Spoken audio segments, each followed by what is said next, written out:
பாடினவங்கள்ல யார் வந்து ஃபைனலிஸ்ட் அப்படின்னு ரொம்ப சந்தோஷமா இருக்கு. நிறைய டேலண்டட் பீப்புள் இங்க வந்து அவங்க சிங் பண்ணி நாங்க கேட்டிருக்கோம். ரொம்ப சந்தோஷம்.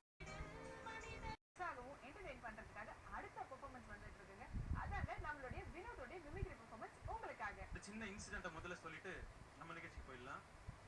அதுல ட்வின் டவர்ஸ்ல வந்து ஒரு 3 வெயிட் நடிகர்கள் நின்றுட்டு இருப்பாங்க. அந்த டைம்ல வந்து ஒரு ஃப்ளைட் வந்து மோத வருது. நீங்க கூட இப்ப போய் யூடியூப்ல பாத்தீங்கன்னா அது இருக்கும்.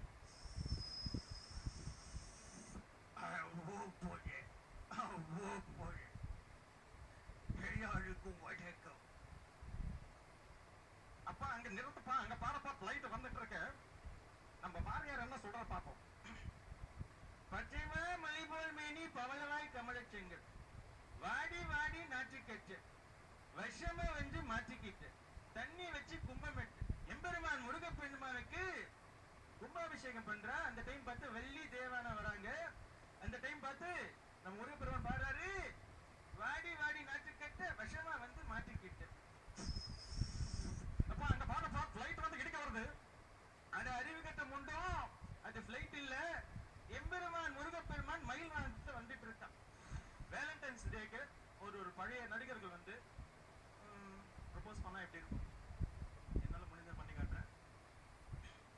முதலாவதாக மக்கள் திலகம் எம்ஜிஆர் அவர்கள் வந்து பண்ணாரு. லீலா லீலா, நான் எதுக்கு வந்திருக்கேன் தெரியுமா? கோபால், நீங்க எதுக்கு வந்திருக்கீங்க எனக்கு தெரியாது. நான் உன்னை ப்ரொபோஸ் பண்ண வந்திருக்கேன். நிஜமாவா சொல்றீங்க கோபால்? என்ன ப்ரொபோஸ் பண்றீங்களா? எனக்கு ஏத்துப்பீங்களா கோபால்? கண்டிப்பா என்னால ஏத்துக்க முடியாது. ஏன் கோபால்?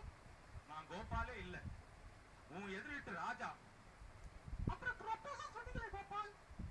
அதுவா, 2000 ரூபாய் கடன் வாங்கணும்னு பார்த்தேன், அதுதான் ப்ரொபோஸ் சொன்னேன்.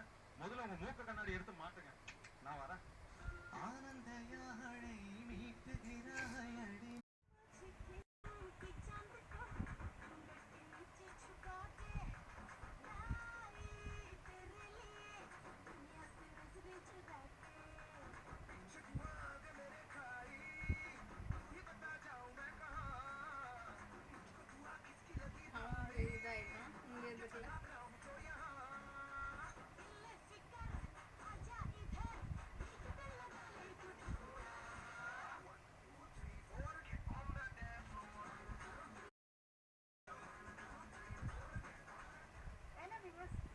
போட்டாங்களே